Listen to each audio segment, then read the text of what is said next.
तो दोस्तों आपने TU-160 बॉम्बर का नाम तो बहुत ही सुना होगा और ये एक ऐसा हथियार था जो कि सोवियत यूनियन के टाइम पर बनाया गया था और ये उस समय का सबसे खतरनाक और घातक हथियार माना जाता था। इसकी पावर इतनी ज्यादा थी कि ये एक बार में पूरी दुनिया को तबाह कर सकता था। ऐसे में दोस्तों मैं यहाँ पर आपको किसी परमाणु हथियार या फिर इंटरकॉन्टिनेंटल बैलिस्टिक मिसाइल की बात नहीं कर रहा हूँ, बल्कि ये एक तरह का एयरक्राफ्ट था। लेकिन इस हथियार को बनाने के कुछ ही साल बाद में सोवियत यूनियन टूट गया था और उसके बाद में इन हथियारों की जिम्मेदारी पूरी तरह से रशिया के पास आ गई थी। और दोस्तों अब रशिया की तरफ से अपने बेड़े को और भी ज्यादा ताकतवर बनाने के लिए रशिया और यूक्रेन लड़ाई के दरमियान बड़ी मात्रा में इन हथियारों को अपने बेड़े में शामिल किया जा रहा है। ऐसे में दोस्तों मैं जिस हथियार की यहाँ पर बात कर रहा हूँ वो एक सबसे खतरनाक बॉम्बर है जिसका नाम है TU-160 बॉम्बर, जिसे TU-160 व्हाइट सॉन्ग कहा जाता है। हालांकि इसको नाटो के देशों के द्वारा ब्लैक जैक नाम दिया गया है। बेसिकली ये जो एयरक्राफ्ट है ये एक supersonic variable swept wing heavy strategic bomber है। और दोस्तों ये एक खतरनाक बॉम्बर एक ही बार में 45 टन बॉम्ब्स को लेकर उड़ान भर सकता है। और रिपोर्ट में यहाँ तक दावा किया जा रहा है कि इस तरीके के करीबन 70 भयंकर बॉम्बर आने वाले समय में रशिया को मिलने जा रहे हैं, जिसमें से पहला जो 4 बॉम्बर है वो इसी साल यानी कि 2023 के अंदर ही रशिया को मिल जाएंगे।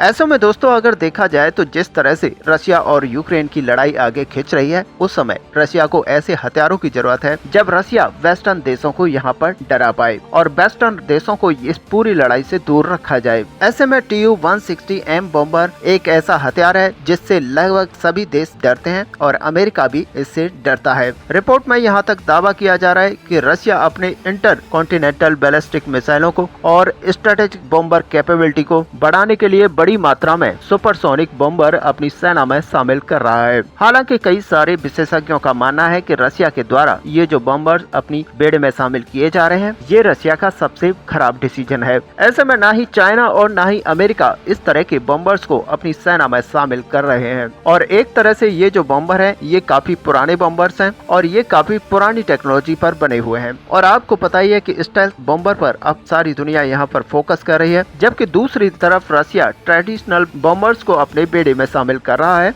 जो कि एक बेवकूफी भरा कदम साबित हो सकता है। हालांकि 1986 में जब इन बॉम्बर्स को सोवियत यूनियन के द्वारा बनाया गया था तब ये सबसे ताकतवर बॉम्बर हुआ करते थे और साल 2020 तक भी इस तरह के बॉम्बर्स को काउंटर करने का क्षमता पूरी दुनिया के पास नहीं थी। लेकिन अब पूरी दुनिया संपूर्ण तरीके से बॉम्बर्स को लेकर काफी आगे बढ़ चुकी है और कई सारे देशों के पास तो इस तरह के बॉम्बर्स को काउंटर करने के लिए हथियार भी उपलब्ध हैं। ऐसे में दोस्तों आपको पता है कि अमेरिका के द्वारा B-20 बॉम्बर्स को अपने बेड़े में शामिल किया गया है और चाइना भी अपने खुद के स्टेल्थ बॉम्बर्स को S-20 बॉम्बर्स को बना रहा है। हालांकि मीडिया रिपोर्ट्स को अगर माने तो साल 2023 के जनवरी महीने में इन नए बॉम्बर्स का खुलासा रशिया के द्वारा किया गया था और साल 2022 में इन बॉम्बर्स को तैयार करने की बातों को रखा गया था। और वहीं पे आपकी जानकारी के लिए बता दें कि 1986 में सोवियत यूनियन की तरफ से जो TU-160 बॉम्बर्स को बनाया गया था और आज जो TU-160M बॉम्बर्स बनाए जा रहे हैं उसमें काफी डिफरेंस है। और इन नए बॉम्बर्स को कई तरह के एविनिक्स और नए इक्विपमेंट्स के द्वारा अपग्रेड किया गया है ताकि ये मॉडर्न जमाने के चैलेंजेस को भी काउंटर कर पाए। ऐसे में बॉम्बर्स के अंदर जो नई तब्दीली लाई गई है वो यहाँ पर कटिंग एज एविनिक्स की है। रिपोर्ट के मुताबिक नई जनरेशन के रूप में इसके अंदर नए एविनिक्स को लगाया गया है, जबकि इसके अलावा एक नए इंजन यानी कि MK3202 इंजन का इस्तेमाल किया गया है, जो कि पहले इंजनों के मुकाबले में काफी कम मेंटेनेंस के तहत भी ऑपरेट किए जा सकते हैं। और इन नए इंजन के साथ इनकी जो फ्लाइट परफॉर्मेंस है और जो इंड्योरेंस है वो भी इनहेंस हुई है। हालांकि इसके अलावा हथियारों में भी काफी बदलाव लाए गए हैं, जिनमें नए हथियार के रूप में KH-101 और KH-102 जैसे क्रूज मिसाइलों को इसमें शामिल किया जाएगा। हालांकि इसके अलावा ये जो बॉम्बर है वो हाइपरसोनिक मिसाइलों से भी लैस होगा। और बताया जा रहा है कि सोवियत यूनियन के जमाने में जो सोवियत यूनियन ने सपना देखा था कि 100 ऐसे TU-160 बॉम्बर्स को अपनी सेना के अंदर शामिल किया जाए, वही सपना अब रशिया यहाँ पर पूरा करने वाला है।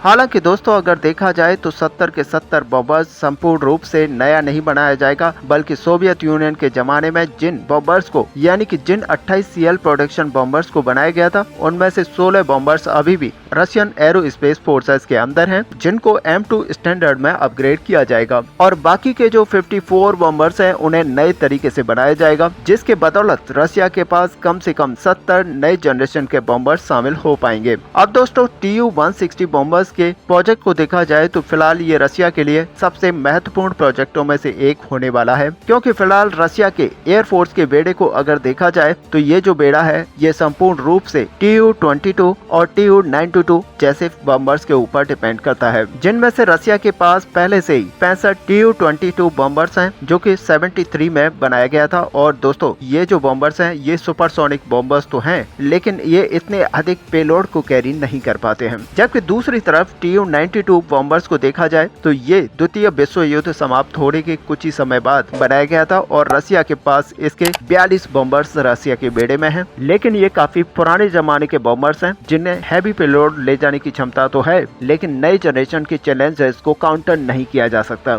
और ऐसे में नए जनरेशन के ताकत तरीन बॉम्बर्स की जरूरत तो है जो कि हैवी पेलोड को तो यहाँ पर कैरी कर ही पाते हैं और साथ ही लंबी दूरी तक तेज रफ्तार में ये उड़ान भी भर सकें। और रशिया यूक्रेन की लड़ाई के दरमियान रशिया को ऐसे ही बॉम्बर्स की आवश्यकता है और रशिया को इसकी आवश्यकता इसलिए भी ज्यादा महसूस हो रही है क्योंकि आने वाले समय में अगर ये लड़ाई और भी ज्यादा बड़ा रूप लेती है तो रशिया के सर्वाइवल के लिए रशिया को लंबे दूरी में जाकर दुश्मन के बेसेस और दुश्मन के हथियारों के ठिकानों को तबाह करना होगा। अब दोस्तों सोवियत यूनियन के जमाने में बनाए हुए ये Tu-160 बॉम्बर्स को देखा जाए तो ये काफी खास बॉम्बर्स है और रिपोर्ट के मुताबिक इन बॉम्बर्स ने पहला जो फ्लाइट था वो 18 दिसंबर 1981 को भरा था और 1987 के महीने में इन्हें शामिल किया गया था। 1984 से लेकर 1982 तक, 1988 तक और उसके बाद में 2002, 2008 और 2017 और साथ ही 2021 में इन बॉम्बर्स को नए रूप से बनाया गया था और शामिल किया गया था। ऐसे में दोस्तों देखा जाए तो रशिया के मुताबिक 37 ऐसे बॉम्बर्स को बनाया जा चुका है और साथ ही यहाँ पर शामिल भी किया जा चुका है। और ऐसे में दोस्तों आपको बता दें कि इस तरह के बॉम्बर्स को उड़ाने के लिए 4 क्रू मेंबर्स की जरूरत पड़ती है, जिनमें से एक पायलट, एक को पायलट, एक बॉम्बार्डियर और एक डिफेंस ऑफिसर होता है। और अगर इसके आकार को देखा जाए तो ये किसी भी तरीके से किसी भी ट्रांसपोर्ट एयरक्राफ्ट से छोटा नहीं लगता है और इसकी जो लंबाई है वो करीबन 44.1 मीटर की है, जबकि इसका विंग स्पैन 55.7 मीटर यानी कि 182 इंच का है और वो भी 20 इंच के एंगल में है। और बॉम्बर्स की अगर हाइट देखी जाए तो ये 13 मीटर का है और अगर इसके विंग एरिया को देखा जाए तो इसका विंग अगर स्विफ्ट होता है तो 360 स्क्वायर यानी कि 3875 फीट का होता है। साथ ही अगर विंग स्प्रेड होता है तो ये 4300 स्क्वायर फीट का होता है। और इसी बॉम्बर के अगर वजन को देखा जाए तो इसका एम्प्टी वेट 1,10,000 किलोग्राम का है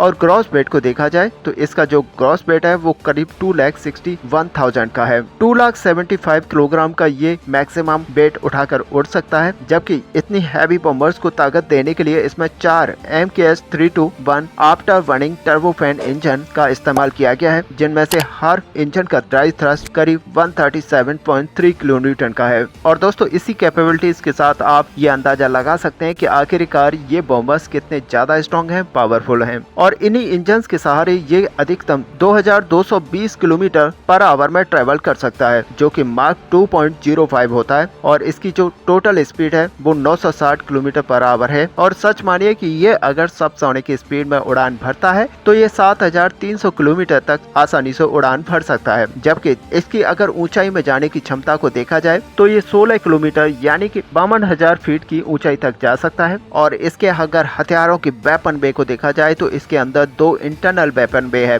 जिसके अंदर 45 किलोग्राम के पेलोड को कैरी किया जा सकता है। और इन दोनों इंटरनल बे के अंदर रोटेटरी लॉन्चर लगाया गया है जो कि परमाणु हथियारों को भी कैरी कर सकता है। ऐसे में दोस्तों अगर कुल मिलाकर देखा जाए तो भारत भी इन बॉम्बर्स के अंदर इंटरेस्ट ले रहा है। और पिछले समय में हमने भी एक वीडियो में बताया था कि किस तरह से भारत की तरफ से ये अपडेट निकल कर आया था कि भारत 6 की संख्या में इन बॉम्बर्स को लीज पर रशिया के द्वारा ले सकता है। लेकिन दोस्तों फाइनली यहाँ पर क्या होता है ये तो टाइम ही बताएगा, बट आपका यहाँ पर पूरा क्या व्यू है, आप अपना व्यू हमें कमेंट पर लिखकर बता सकते हैं। साथ ही अगर वीडियो आपको अच्छे लगे तो लाइक और शेयर करना ना भूलें। मिलते हैं नेक्स्ट वीडियो में, तब तक के लिए जय हिंद।